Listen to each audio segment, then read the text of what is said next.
Baik, bismillahirrahmanirrahim. Assalamualaikum warahmatullahi wabarakatuh.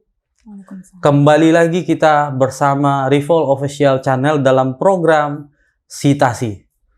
Hari ini kita kehadiran tamu yang akan kita citasi hasil risetnya, hasil tesisnya seseorang yang bernama Lia Amelia. Yes. Nah, Lia Amelia ini adalah salah seorang staf pengajar atau dosen di Universitas Negeri Padang di jurusan Sosiologi, Fakultas Ilmu Sosial, Universitas Negeri Padang. Lia Amelia ini, sedikit tentang Lia Amelia, Mbak Lia. Beliau berasal dari Makassar. Puang Lia. Puang Lia. Oh, tapi baiknya kita minta kepada Puang Lia memperkenalkan dirinya, Makassarnya di mana, lalu akademis kampusnya dulu di mana dan bagaimana sampai di Universitas Negeri Padang mengajarnya. Iya. Silakan. Oke, terima kasih Bang Reno ya. Nama saya Lia Amelia, kemudian asal saya dari Makassar ya, sangat jauh banget ya, menyeberangi beberapa pulau. Kuliah S1 di Universitas Hasanuddin, jurusan antropologi, kemudian juga S2 sama di Universitas Hasanuddin, jurusan antropologi. Ya, kemudian beberapa hal yang saya lakukan terkait dengan pengalaman kerja, itu memang pengalaman kerja pernah mengajar ya sebagai dosen LB ya, bisa dikatakan dosen LB lah di beberapa kampus yang ada di Makassar, salah satunya juga di Universitas Hasanuddin sebagai dosen LB, membantu mengajar dosen senior di MKU, kemudian yang kedua mengajar juga di sempat beberapa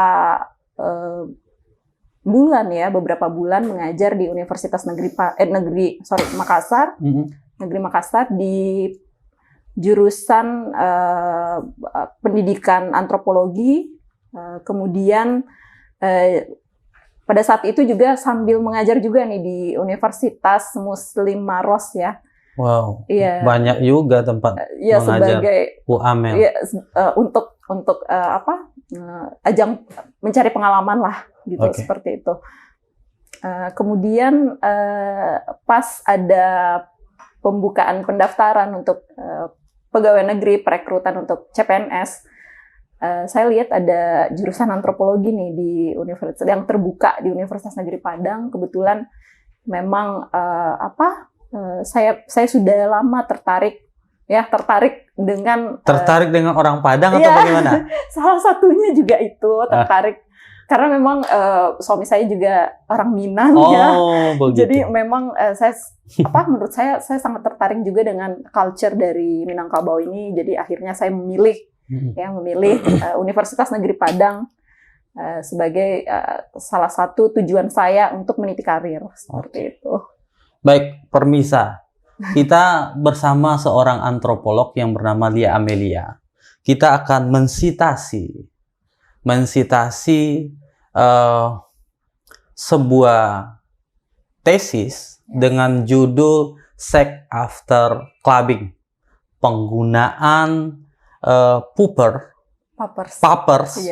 Puppers di kalangan remaja kelas menengah atas di Makassar.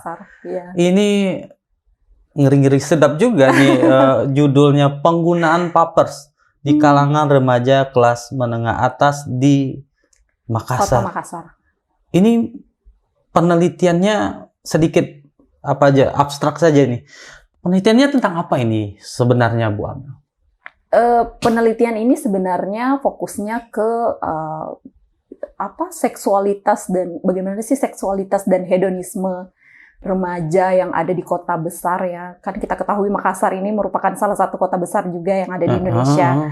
Jadi tren sosial yang terkait itu memang sangat banyak, dan menariknya saya pernah awalnya sih ketertarikan dengan topik ini karena salah satu informan itu saya pernah dengar dia menyebutkan ada loh obat mahal gitu kan. Saya pernah dengar cerita dia tentang obat ini, Papers ini. Makanya dari situ saya akhirnya tertarik untuk meneliti tentang Papers. Oke, kita stop di sana dulu. Yes. Ini kan Bu Amel ini seorang antropolog. Antropolog ini dari banyak pandangan awam menyebutkan kajian antropolog ini kan kajian tentang kebudayaan, kajian tentang kelompok-kelompok masyarakat terdepan, terluar, atau dalam bahasa Orde Baru disebut sebagai kelompok masyarakat dengan kebudayaan dalam tanda kutip sekarang tidak boleh disebut lagi ya, tapi masyarakat sederhana. Masyarakat sederhana, Yes, ya, masyarakat sederhana. Ini kan antropologinya di mana sih? Ini kan bukan tentang masyarakat sederhana nih. Ya. Ini adalah kajian tentang masyarakat perkotaan, Ya. gaya hidup masyarakat di kalangan remaja di perkotaan, dan ini antropologinya di mana Ya. nih? Sebenarnya menitik beratkan di pendekatan antropologi ini lebih ke kesehatan ya, kesehatan, dan terutama yang menariknya ini gimana sih kesehatan remaja yang ada di kota besar seperti itu, karena memang, dan perlu diketahui juga pendekatan antropologi terhadap studi narkoba, baik itu narkoba dan penyalahgunaan itu sudah ada sejak tahun 1970. Dan beberapa antropolog pun meneliti itu di awalnya kan memang di masyarakat sederhana ya. Yeah. Bagaimana penggunaan obat di masyarakat sederhana di Amerika Latin, mulai dari Amerika Latin, Afrika ya. Kemudian suku-suku Indian yang ada di sana itu memang sudah sejak tahun 1970 banyak diteliti oleh antropolog atau etnografer seperti itu. Dan kemudian di sini saya menggunakan pendekatan antropologi kesehatan, di mana kesehatan manusia dan penyakit itu kan berasal dari lingkungan ya. Bagaimana kemudian individu ini melakukan interaksi kultural ya. Interaksi kultural di mana individu memahami bagaimana budaya mempengaruhi kesehatan, kemudian bagaimana masalah kesehatan yang ada di masyarakat, kemudian dan perawatan yang mereka lakukan seperti apa. Bukan hanya dari perawatan dari sisi medis yang modern, tapi juga dari sisi emik seperti itu, dari sisi masyarakatnya. Oke, ini sebuah judul riset Sex After Clubbing.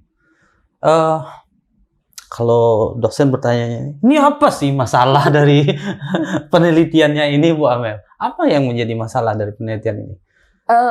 Sebenarnya masalah iya. Ini merupakan salah satu masalah sosial yang ada di perkotaan menurut saya, karena memang pengguna dari obat, kalau mereka ngomongnya sih obat ya, menurut mereka dari perspektif emiknya obat, mereka menggunakan Papers ini memang tujuannya untuk have fun seperti itu, sebagai obat rekreasi. Yang kita ketahui golongan narkoba yang ada di Indonesia itu tujuannya memang untuk obat rekreasi, atau biasa juga orang menyebutnya sebagai obat klub. Mereka mendatangi remaja-remaja ini mendatangi klub dengan tujuan untuk senang-senang, mabuk seperti itu, dan menggunakan Papers untuk berhubungan seks. Oke, sebentar. Ini sebentar. Oh, kita tinjau konseptualnya. Kita lihat tinjauan konsepnya ini supaya kita tahu juga bersama-sama Papers itu apa. Iya.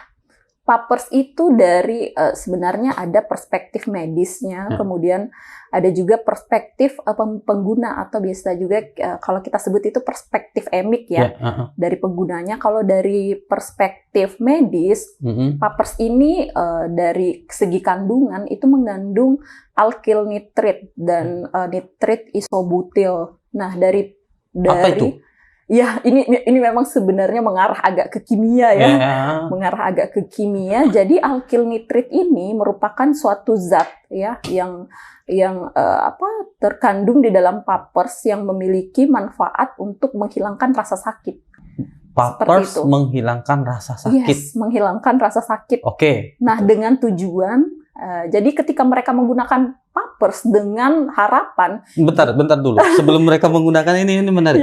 Papers ini memang obat yang kalau kita definisikan obat yang diperuntukkan untuk apa sih sebenarnya? Nah, karena ini juga sebenarnya saya pengen jelasin karena saya ada menyinggung masalah penyalahgunaan. Di mana di luar negeri sana si papers ini hadir dalam kemasan sebagai pengharum ruangan, penetralisir ruangan, ya. Nah, dan para kelompok gay di sana itu memang menyalahgunakan si pengharum ruangan ini untuk mereka berhubungan seks seperti itu. Berhubungan seks ya, menghilangkan rasa sakit pada saat berhubungan seks. Karena itu tadi mengandung alkyl nitrit. Alkyl nitrit ini suatu zat yang dapat menghilangkan rasa sakit ketika dengan harapan mereka melakukan hubungan seks di mana zat ini dapat merelaksasi otot-otot yang ada pada anus untuk pasangan homoseksual dan dapat juga merelaksasi atau melemaskan otot-otot yang ada di vagina ya untuk mereka pengguna dari sisi heteroseksual seperti itu. Jadi papers dan hubungan seksual. Ya. Ini paper menghilangkan rasa sakit. Dan apa hubungannya dengan, kalau rasa sakit, apa hubungannya dengan seksual gitu? Iya, karena mereka memiliki, jadi pengguna papers ini ya gay, karena kita ketahui kalau pasangan homoseksual itu kan melakukan hubungan intim melalui dubur. Oke. Ya, dari beberapa informan yang saya wawancarai, mereka melakukan hubungan seks itu terkadang ada implikasi ada efeknya ke kesehatan. Salah satunya mereka sering penyakit yang sering ditimbulkan itu kan salah satunya ambeien seperti itu. Ya, jadi karena memang melakukannya itu kan melalui dubur. Nah, ketika mereka menggunakan papers ya, jadi perasaan sakit ketika berhubungan seks itu nggak ada. Jadi ketika mereka berhubungan seks, baik itu sampai 15 kali dalam sehari, ya. Sampai 15 kali. Menurut pemaparan mereka. Ini. Oke. Jadi menurut pemaparan mereka, mereka berhubungan seks itu seharinya hampir sampai 15 kali, mereka tidak merasakan apa-apa. Seperti itu. Jadi istilahnya mereka udah gila banget ya terhadap seks ini. Jadi kita definisikan papers ini adalah obat kuat. Itu menurut mereka dari perspektif emiknya ya. Jadi beragam juga. Jadi ada informan yang mengatakan kalau papers ini untuk sebagai obat kuat. Ada juga untuk yang mengatakan obat senang-senang ya. Kemudian ada juga yang mengatakan obat clubbing ya. Obat clubbing, obat kuat, obat senang-senang. Obat seks. Ya, obat seks, obat seks. Bisa kuat jadinya begitu. Jadi obat seks menghilangkan rasa sakit dan untuk lebih kuat lagi dalam berhubungan seks. Paper dan penyalahgunaan tadi. Paper dan penyalahgunaan obat. Jadi paper ini dijual legal atau ilegal? Kenapa saya belum mendengar ada orang yang tertangkap narkoba karena memakai papers? Nah, di sini menurut informan dari apa yang saya dengarkan, apa yang mereka paparkan bahwa mereka lebih senang menggunakan papers karena memang penggunaannya itu inhalasi atau dihirup. Ya, jadi ketika ada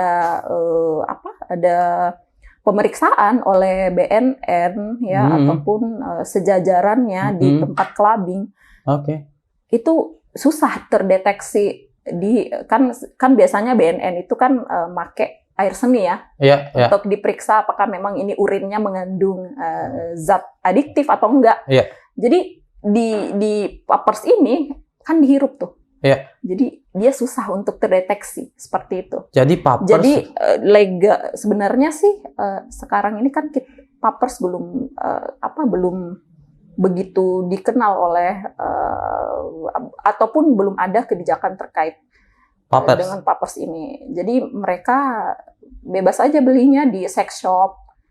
Oh, jadi membelinya memang di sex shop Online. online? Ya. Itu di situs Indonesia atau bagaimana, Bu Amel?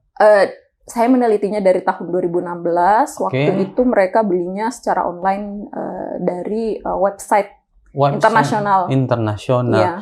Jadi kalau memang demikian, jadi papers ini dapat fly juga? Iya, karena kan memang dia obat menurut mereka ya.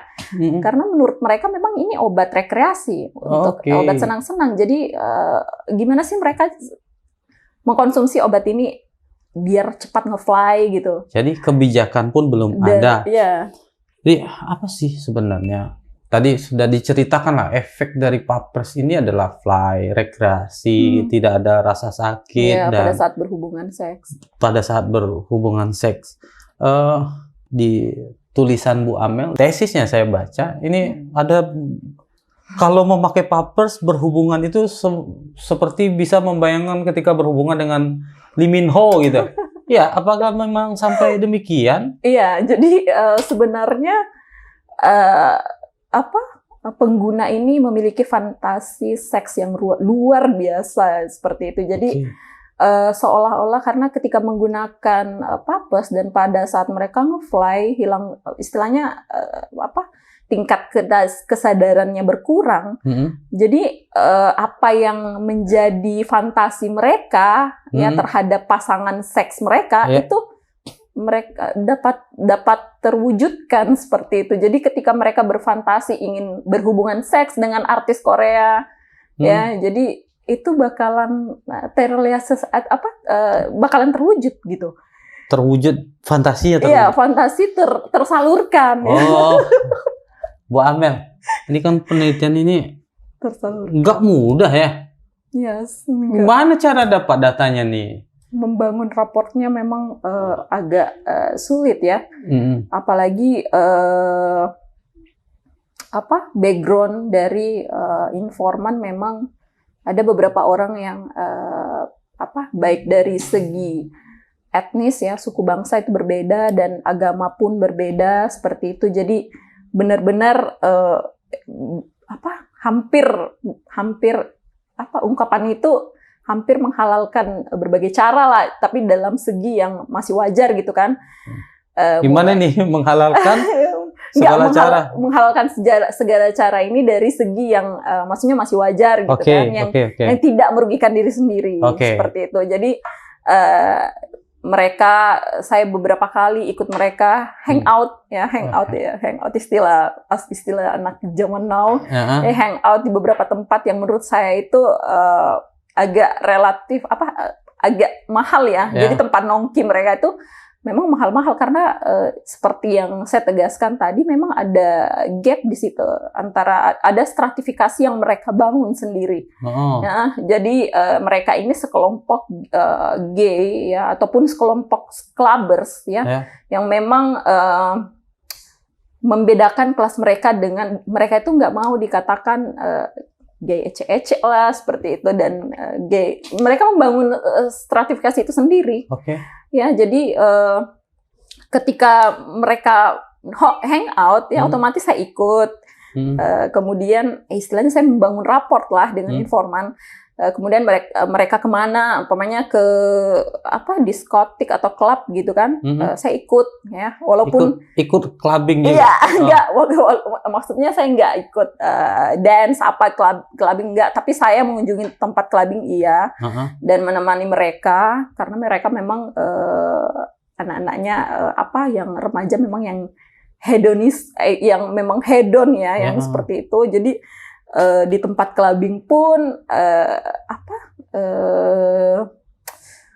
saya melihat bagaimana mereka menggunakan papers, kemudian karena saya sudah sudah paham ataupun saya sudah banyak mencium aroma-aroma papers itu seperti apa ketika memasuki klub ya, ketika memasuki klub memang identik aroma itu memang terpusat pada mereka karena memang kan papers ini agak sedikit, maksudnya mahal ya, mahal untuk menurut mereka ini obat yang mahal seperti itu, obat yang mahal hanya golongan kami yang dapat membeli. Mahalnya sampai berapa nih? Ini kan menarik, ini ada hubungan juga.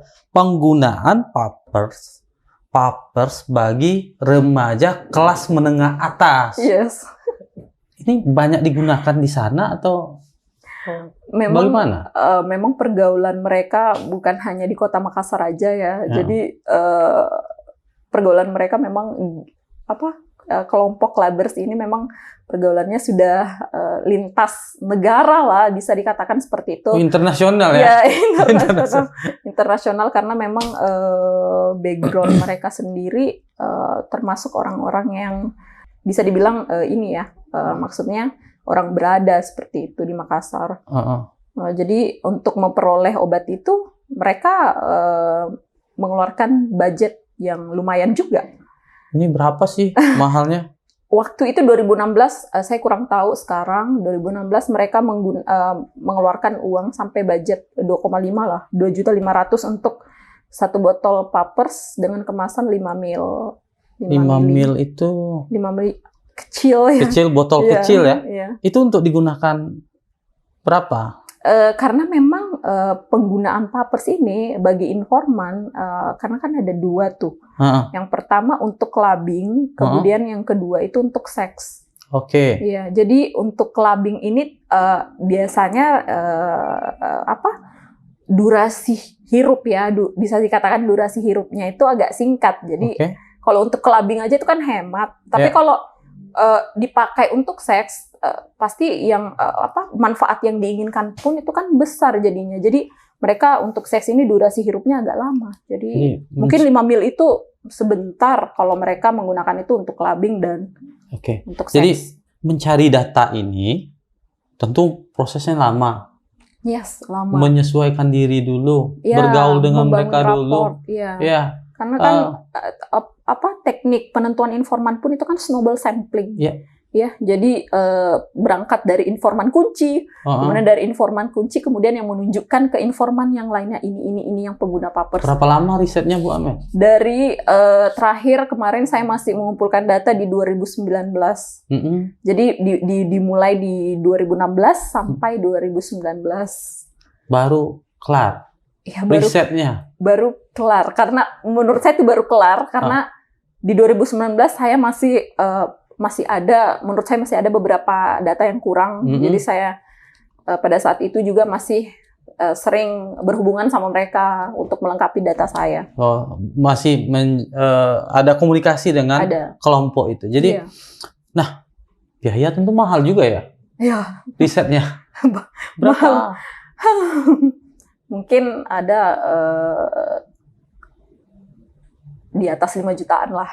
Ya, di atas 5 juta dari total semuanya karena kan sebenarnya terbantu juga sih dari pemerintah karena saya kebetulan waktu S2 itu kan dapat beasiswa.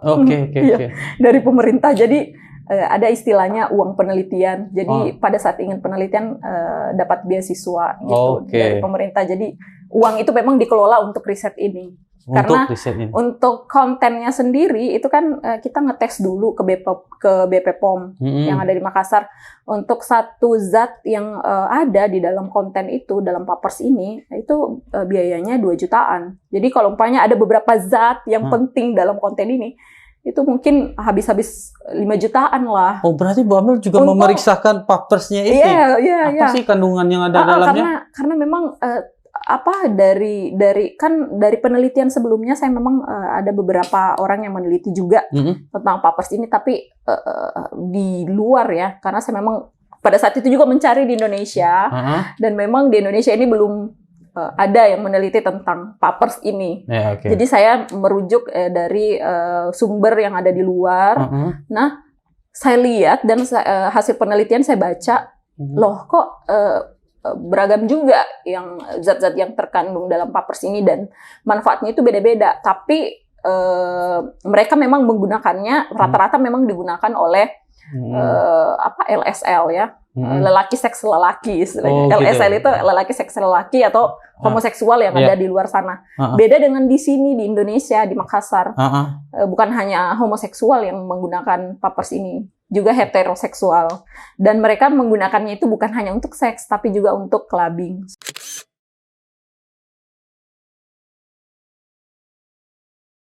Seperti itu. Oh, jadi di luar digunakan untuk kebanyakan seks, seks saja. Ya. Di sini seksnya homoseksual, di sini untuk obat kuat lawan jenis berhubungan dan untuk clubbing, untuk meningkatkan clubbing. sebagai pengganti narkoba gitu ya. Iya. Oke, ini Bu Amel. Ini kan kita sudah sampai nih pada tahap bagaimana cara mencari datanya.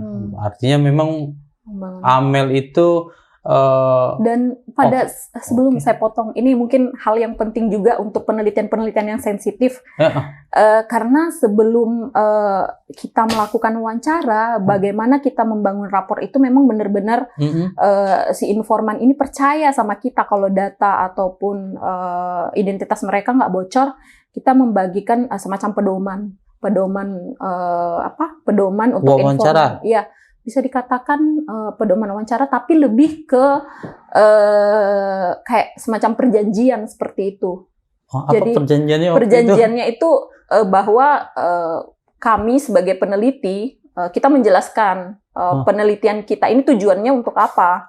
Kemudian selain tujuannya hasilnya nanti itu hasil temuannya ini seperti apa, itu kita sudah membayangkan ke arah itu dan menjelaskan kepada informan dan akhirnya nanti ada semacam tanda mereka memberi sebagai kepercayaan untuk membangun kepercayaan agar datanya ini valid. Jadi kita menyediakan semacam perjanjian seperti itu yang ditandatangani kedua belah pihak dari peneliti dan informan, karena kami juga nggak maulah informan kami ini ataupun orang yang telah memberikan data ini jangan sampai identitasnya diketahui oleh publik, karena sangat bahaya. Jadi memang kami pun sebagai peneliti sangat berhati-hati sekali. Oke, kita bicara lagi temuan penelitian ini sebagai suatu kajian antropologis apa, Bu Amel? Iya, jadi sebenarnya ini seperti yang saya katakan tadi ya. Pendekatannya ini lebih ke kesehatan ya, di mana kemudian masalah kesehatan yang ada di masyarakat ya, bagaimana mereka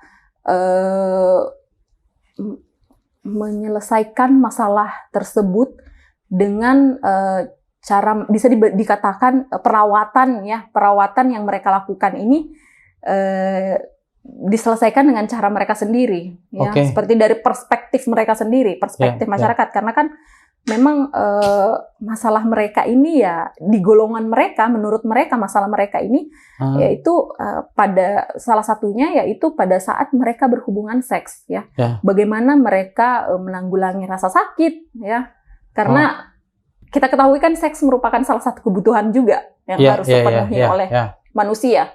Jadi mereka bagaimana mereka menurut versi mereka menggunakan papers ini sebagai penghilang sakit pada saat ini. Walaupun sebenarnya mereka tahu, kalau mereka sadar kalau papers ini akan memberikan efek yang negatif ya, efek negatif bagi si pengguna. Tapi mereka merawat efek ini, maksudnya melakukan perawatan pada tubuh mereka untuk melawan efek negatif ini dengan cara mereka itu menanggulanginya seperti contohnya olahraga ya, karena memang efek negatif dari papers ini ada yang menimbulkan kayak sesak nafas, susah tidur ya, mual sampai ada muntah seperti itu.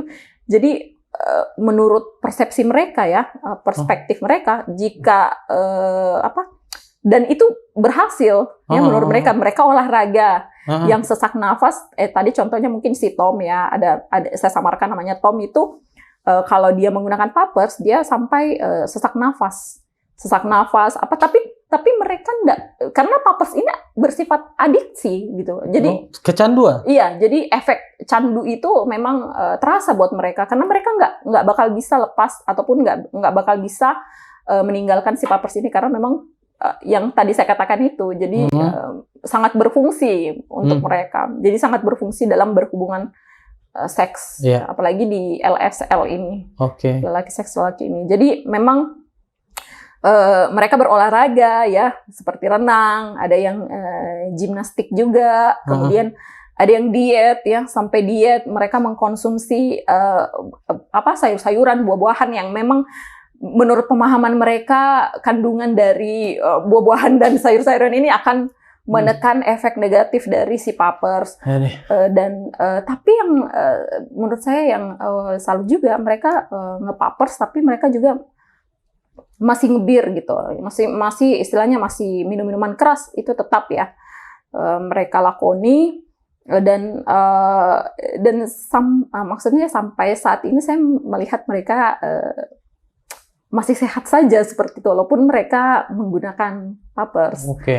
Jadi mereka punya cara sendiri. Iya, cara sendiri. Punya pandangan sendiri. Pandangan sendiri ya benar. Terhadap mengantisipasi efek yang ditimbulkan oleh papers. Mengatasi masalah kesehatan itu dengan sendiri, cara sendiri. Ya, jadi masalah kesehatan ditafsirkannya dan dia bisa mengatasi masalah kesehatan itu sendiri.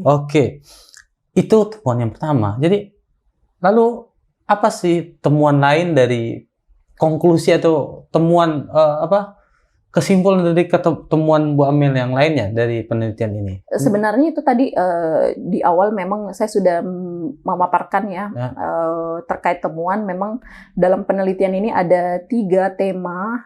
Yang pertama yaitu karena memang papers ini kalau kita ngomong papers ya di publik atau apa sih papers itu gitu kan? Mungkin Bang Reno juga awalnya nggak tahu saya. Papers ini apa gitu kan? Tulisannya poppers tapi bacanya papers gitu kan.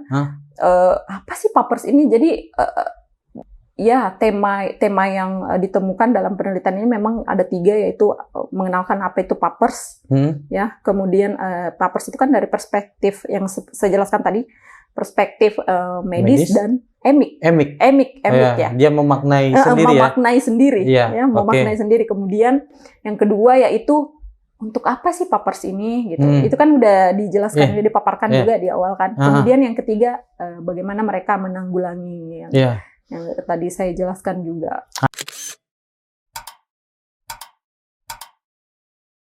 Nah, ini kan penelitian penggunaan papers bagi kelas menengah atas. Berarti menengah ke bawah nggak menggunakan papers loh. Ini menurut mereka. Jadi ada apa?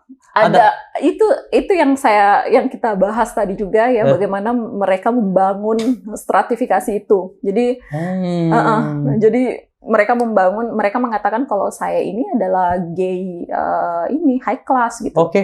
Jadi saya berasal dari golongan high class. Jadi saya harus mengkonsumsi obat yang high class, mahal gitu. Obat gue ini mahal loh gitu ya. Obat yang saya konsumsi ini mahal loh. Saya ini bukan orang sembarangan. Jadi ada pemaknaan stratifikasi, menganggap dirinya lebih tinggi daripada orang lain gitu ya.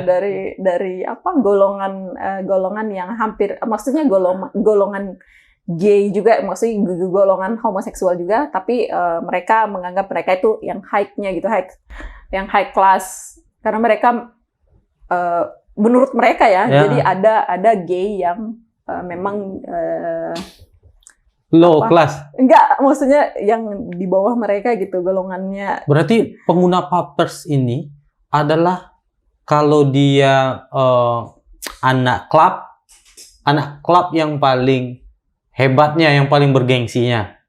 Begitu. Dari apa yang saya lihat dari hasil observasi saya dan pokoknya apa yang saya lihat dari hasil wawancara saya, karena memang kan dua metode di sini yang digunakan, itu wawancara dan pengamatan observasi. Dari apa saya lihat memang mereka bisa dikatakan orang yang Kaya. Iya, kaya karena hampir setiap mereka mengunjungi klub malam, mereka pasti ada sofa gitu, memesan sofa seperti itu, dan minuman mereka juga minuman bir-bir yang mereka sediakan di meja itu memang harganya lumayan. Oh, Iya. oh yang pokoknya dia ada tempat lah di Iya, klub itu ya. iya, Ada sofa di sana. Lalu ini kan menentukan juga gaya pergaulannya. Jadi dengan paper itu dia membuktikan kelasnya dia gitu ya, tingkatannya dia. Jadi paper pengguna papers ini adalah orang yang berada pada kelas atas. Iya. Oke. Dari hasil pengamatan saya ya, dari apa yang saya lihat dan apa yang mereka katakan. Oke. Gitu. Jadi pemirsa Citasi Rivol Official Channel, kita minta juga nih kepada Bu Amel. Jadi kan penelitian itu kan ada rekomendasi untuk peneliti selanjutnya. Iya.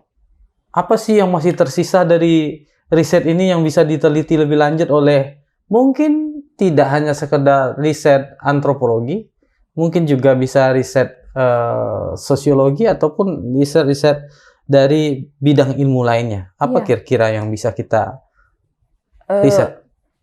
Sebenarnya tentang penyalahgunaan ini ataupun studi tentang drugs ini sudah cukup dikenal ya di sosiologi itu sendiri.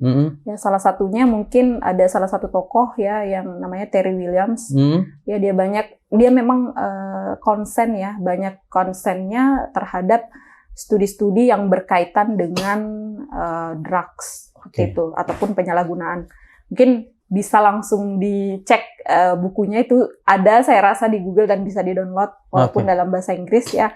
Tapi hasil dari penelitian sosiolog ini memang juga sangat menarik tentang drugs. Dan hal-hal baru pun juga dibahas oleh Williams. Baik, Amel. Ini kalau publik mau membaca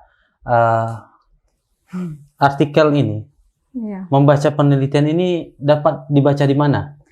Sebenarnya beberapa poin yang ada di penelitian saya ini bisa dibaca di buku Chemical Youth ya, kalau nggak salah, ya judulnya Chemical Youth. Itu bisa diunduh di Google Scholar. Nama penulisnya Anita Harden. Ya, beliau merupakan salah satu antropolog dari Amsterdam. Karena memang kemarin kami juga penelitian saya ini juga masuk ke dalam collab dengan beliau ya. Jadi saya merupakan salah satu penulis ya yang ada di buku beliau. Jadi mungkin bisa dilihat di Google Scholar. Kemudian untuk yang versi Indonesianya saya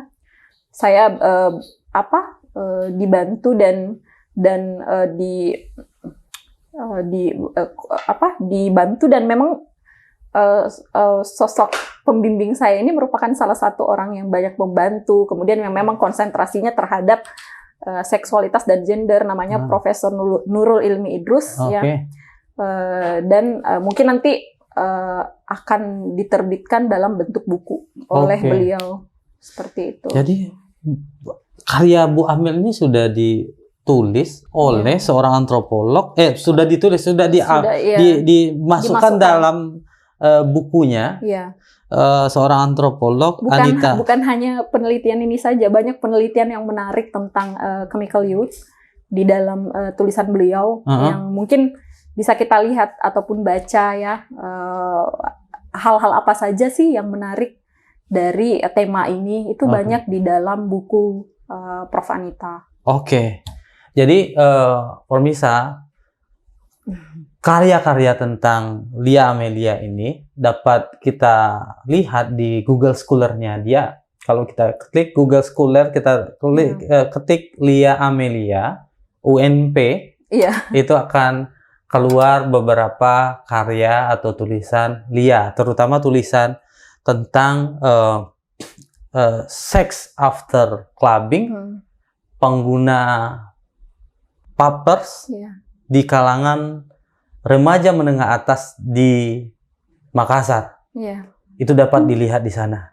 Baik, silakan baca lebih lanjut dan jadi inspirasi, mungkin dapat menemukan masalah baru setelah membaca Dan penelitian. sebentar Bang Reno, Ya. dan memang saya sekarang fokus ke penyalahgunaan ini. Ya, jadi penelitian saya yang baru-baru ini juga tentang penyalahgunaan.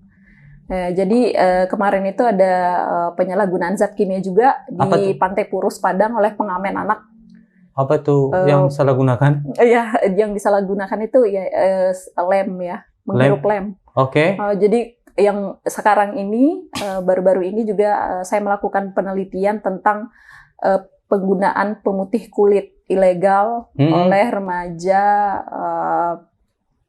remaja di Kota Bukit Tinggi. Oke, jadi lebih banyak berbicara tentang antropologi kesehatan. Iya, tetap pendekatannya antropologi. Sukses Bu Amel, atau saya biasa manggilnya Lia. Yeah. Biasa ada juga orang yang memanggil Amel, ada juga orang yang memanggil Lia Amelia. Puang. Itu sih lebih ke, kalau istilah puang itu untuk orang yang lebih tua. Oke. Seperti itu. Menghormati sebutan untuk orang yang lebih tua di suku bangsa Bugis. Oke. Tetap saksikan channel YouTube Rivol Official Channel di program Citasi. Program ini program yang saya pikir tidak banyak dilakukan oleh orang lain, yaitu berbicara tentang seputar ilmu pengetahuan dan teknologi. Kita akan membahas lebih banyak lagi karya-karya, tesis, disertasi, artikel jurnal internasional, jurnal nasional, dan agar ini termasuk juga mempromosikan dan mempublikasikan karya-karya agar dapat dibaca dan menjadi inspirasi bagi peneliti-peneliti yang lainnya atau menjadi sumber informasi. Sampai jumpa pada episode Citasi berikutnya. Assalamualaikum warahmatullahi wabarakatuh.